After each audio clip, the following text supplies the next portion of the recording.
need Rambo! Rambo, Force of Freedom! Hey guys, hello Rambo.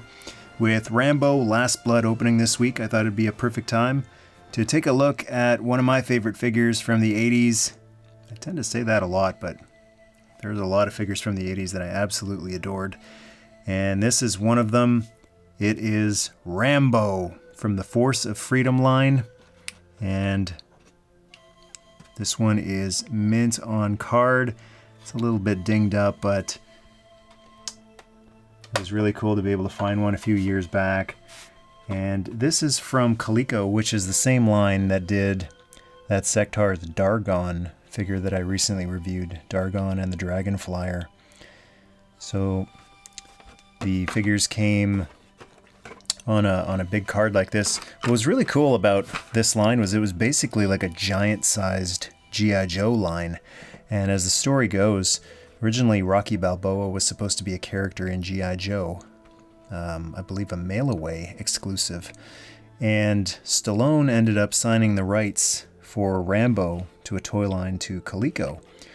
And when Hasbro found out that Coleco was doing a Rambo line, they said, well, why would we do a Rocky figure when you've signed the rights away to a competitor to have a toy line to compete with G.I. Joe? So that's why we never got a Rocky Balboa G.I. Joe.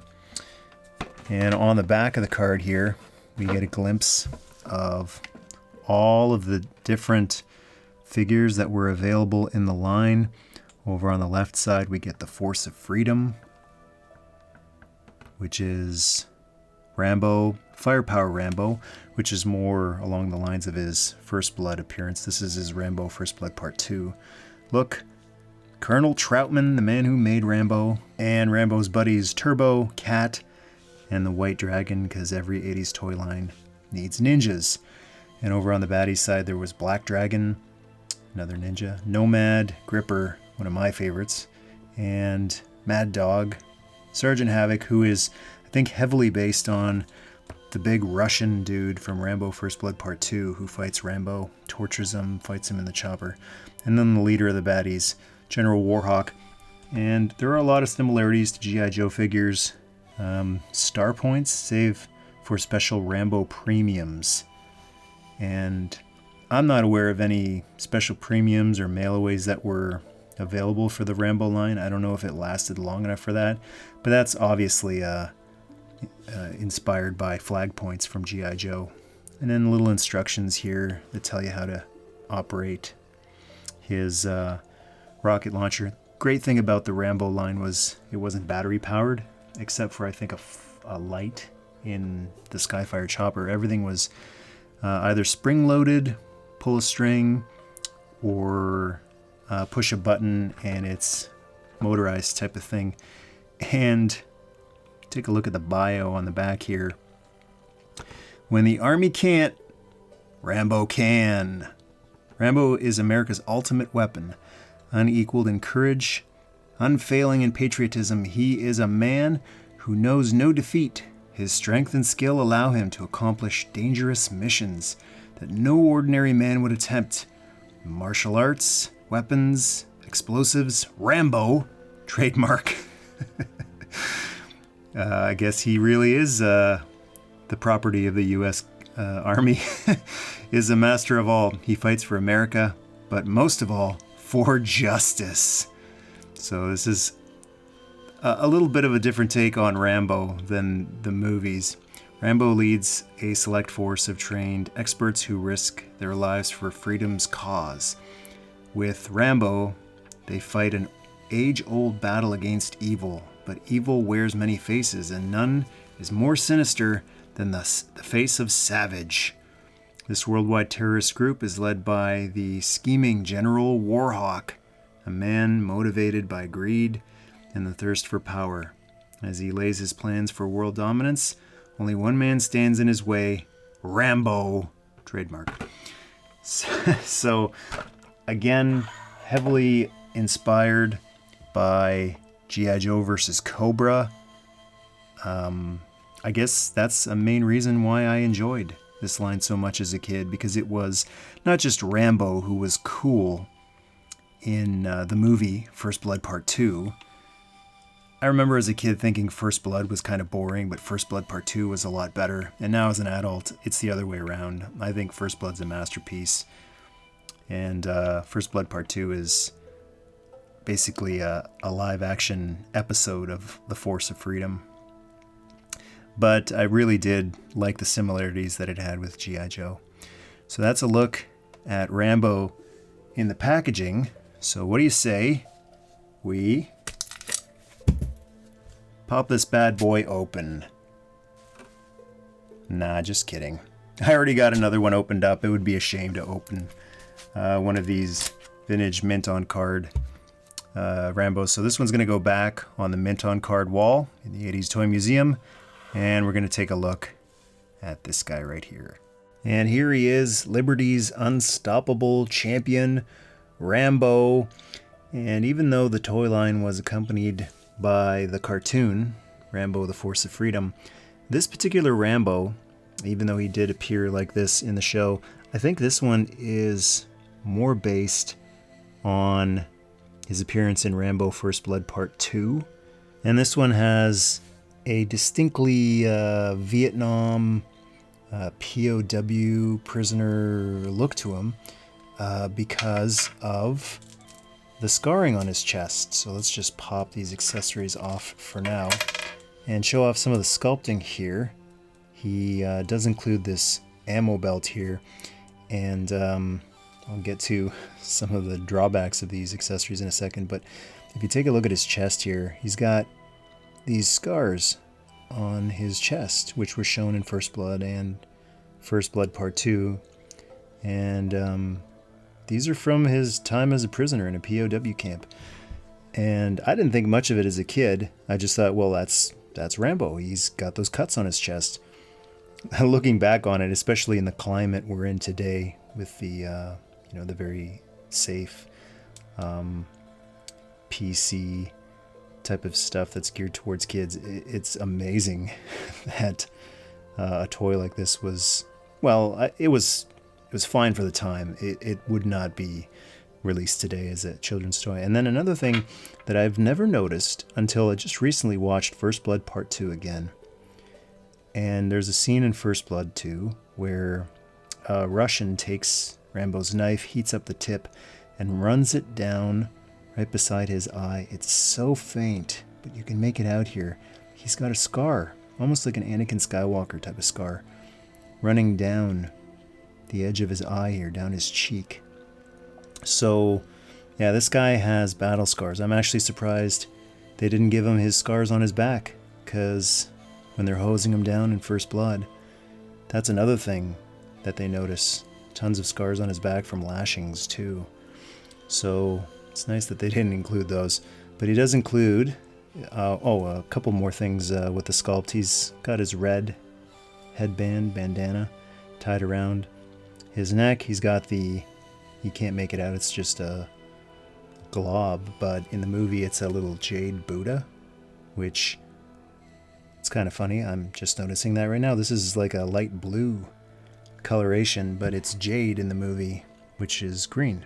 So, I guess after all these years, you can still learn something new about vintage toys. He's wearing dark green pants. I believe in First Blood 2 they were black, and then black combat boots as well. And he also includes, this is one of my favorite things about both the Rambo toys and the Sectars toy lines, is that they had these removable gear strap things. Now this one is notorious for breaking. When you try to pull these off, these little pegs that fit through the hole to secure tear so often. It's ridiculous. So I have another one of these, which I'll show you in a second, because I'm not taking these off. They're just going to get damaged. And also the belt is made out of the same material. It's very similar to Sectars, which I just recently did the Dargon with Dragon Flyer. This is Night Fighting Dargon, and they are actually exactly the same height, which is pretty wild. two of my favorite non-Hasbro toy lines of the 80s. And they're actually totally, compatible in terms of crossover. I don't know if there would ever be a Rambo and Sectaurs crossover, but it's the exact same material that's on Sectaurs for their little harnesses, belts, and other type of stuff like that. So very, very easily torn, damaged, very difficult to repair. And now what's really cool about the Rambo figures, it's not just kind of decoration like an ammo belt. These are actually functional. So borrowing a little bit from the 12-inch world, like 12-inch G.I. Joes, we've got this big sheath for his big knife. It's even got this little thing on the front of it, which a lot of similar survival knives have, this type of thing where you hold the sharpening stone and other survival gear. And it is a big knife. Maybe not so big in terms of an action figure, but when you actually see Rambo holding the knife in the movie, in both, actually all three movies, the first three, it is an abnormally large hunting survival knife. This one is just like a cheapy one I got at the camping store. That's what you figure a normal knife would be. Rambo's knife, in comparison, comes up like to here. It's almost like a miniature sword or a machete or something like that. So you got to have the iconic knife with Rambo. And then another, I like to put it in this way instead of, you can actually feed it through this part in here, but I find that sometimes warps the blade. He also comes with these little daggers, which are incredibly oversized. They weren't this big in the movie, but just for the sake of a toy, an action figure, and being able to grip it, they increased the size of the handles. And my Rambo figure, this guy has, his hands have been kind of stretched open because of wearing or holding his weapons. So just to show that off, we've got the second Rambo here who is gripping these a little bit better. He can grip his knife a little bit better too, but these little stabbers he had in First Blood Part 2 also. They're much smaller in the movie, the real thing, but you sneak up on your enemy and whoosh, whoosh, you can dole out some of that justice that the Force of Freedom is all about. This one, he's having a little trouble gripping it too, but yeah, that's what it was all about in the 80s. Rambo style, sneaking up behind the enemy figures and never doing anything violent, just threatening. Where are you holding the hostages? Oh, they're upstairs in the kitchen. Thanks. And then you would, knock the guy out and go save the day. While I've got the second Rambo out, I do actually want to show off one of the typical sculpting differences. There's actually a coloration difference too. This one is looking more olive-skinned, both his body, head, and his arms. Sometimes you don't get unity throughout all three. Sometimes the head is really faded or pale compared to the rest of the body. I can see that the arms on this one are a little more pink than the body. But the biggest difference is the difference in the head sculpts. This is what I call the small head version, and this is the big head version. So it looks as though there was some sort of running change done to these figures. And I don't know which one was first and which one was second, or if they just kept producing them like that. But there is a definite size difference in the heads, and I think I prefer the smaller head. The funny thing about this is it's almost as if the big head is too big and the small head is too small. Although that does a little bit, this one does look a little more proportionally correct to me. but that's the large head version of Rambo. And taking a look at some of the weapons that were included, he includes the big machine gun that he pulls off the chopper at the end of First Blood Part 2. And he can hold these in either hand. The nice thing about the material is that it's very bendy, very soft. The arms do come off. You can pop them right off like a He-Man figure. And this arm is more ideal for holding this machine gun, but I like to display him with both of his guns. So I'll often just kind of wedge this one in. Doesn't fit as well in the other arm. But when I'm using the rocket launcher, the Russian rocket launcher, that goes in his right hand. And even though this is the one with the trigger, this is the handle that he's pretty much designed to hold.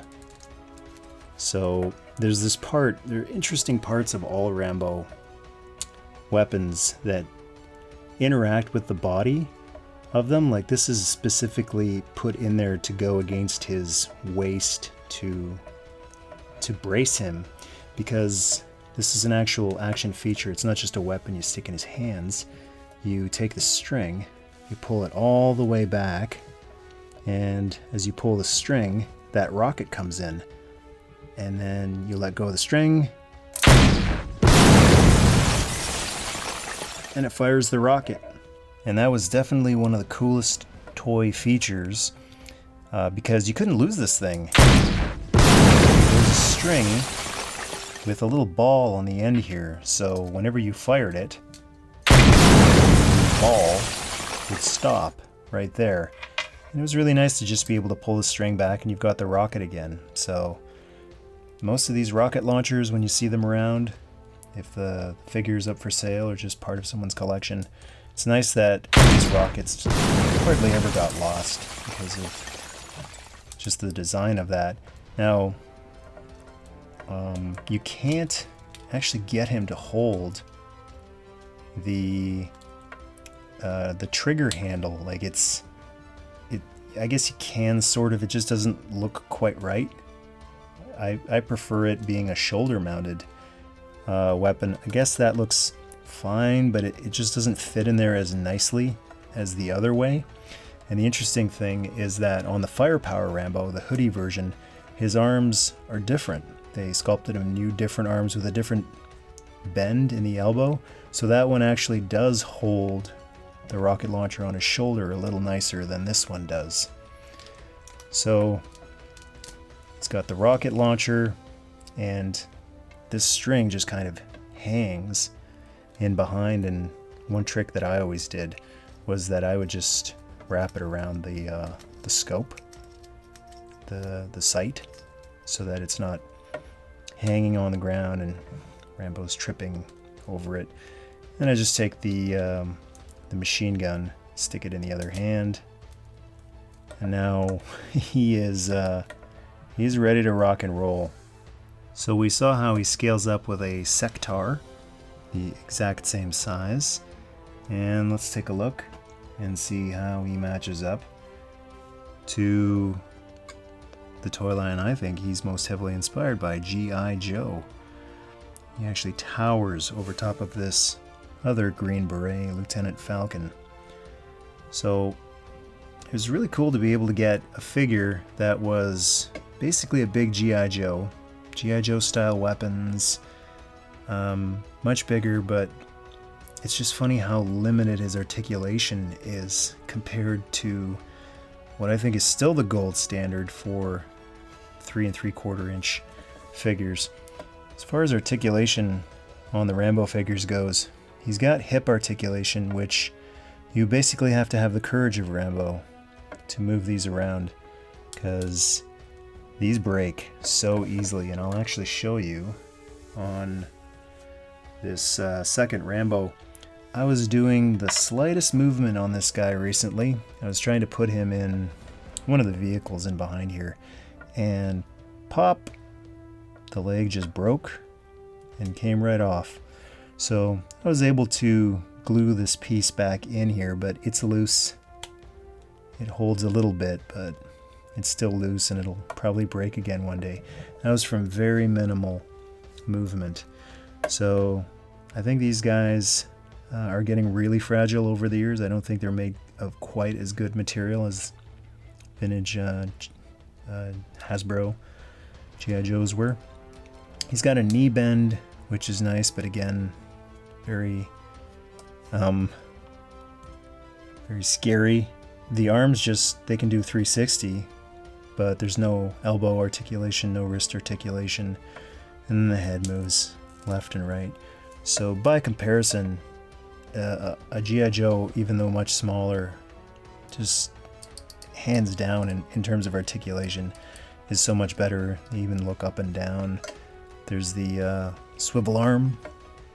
Is so much better. But the nice thing about a Rambo is a thumb has never broken off of a Rambo or Savage figure. So other than the hips being really fragile area, these things were pretty durable. And so I remember smashing them around, throwing them around. I used them as wrestling figures in my LJN wrestling ring because they were so durable. And I don't recall ever breaking the legs off of them in any of the wrestling matches. So I think that's more of a thing that's happening in recent years as the plastic gets more and more brittle. So that's a look at the Rambo figure from 1985's Rambo Force of Freedom line by Coleco. And I'll be taking a look at a couple of other Rambo items very shortly, since Rambo is somewhat relevant lately with the new Last Blood movie coming out. My love for Rambo is year-long. I just love the character. I love the methodicalness by which he goes about the different things that he goes about doing in the movie. I just recently did a review of First Blood with my pal Matt from Armchair Directors, and in that review I talked about how he's not like a screaming lunatic by the end of the movie. Actually, throughout the whole movie, he just is quiet, stoic, laser focused, and determined because he's got a mission to do.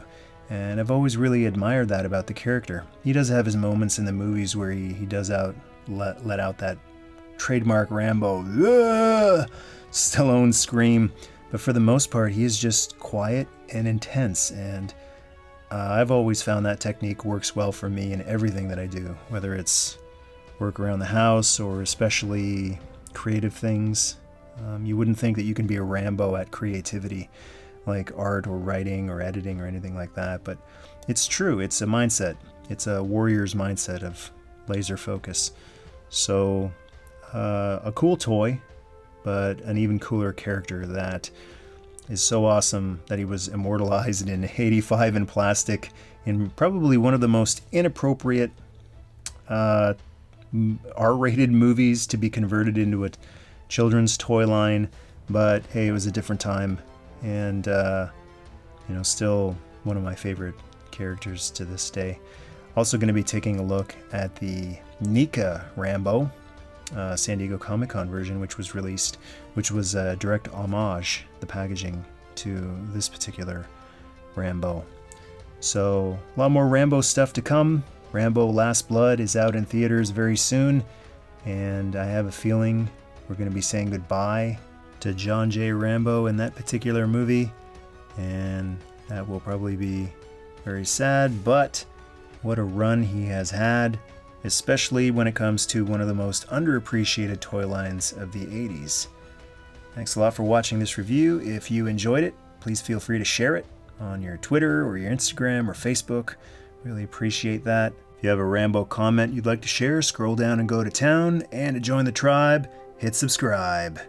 It's over, Johnny. It's over. Nothing is over.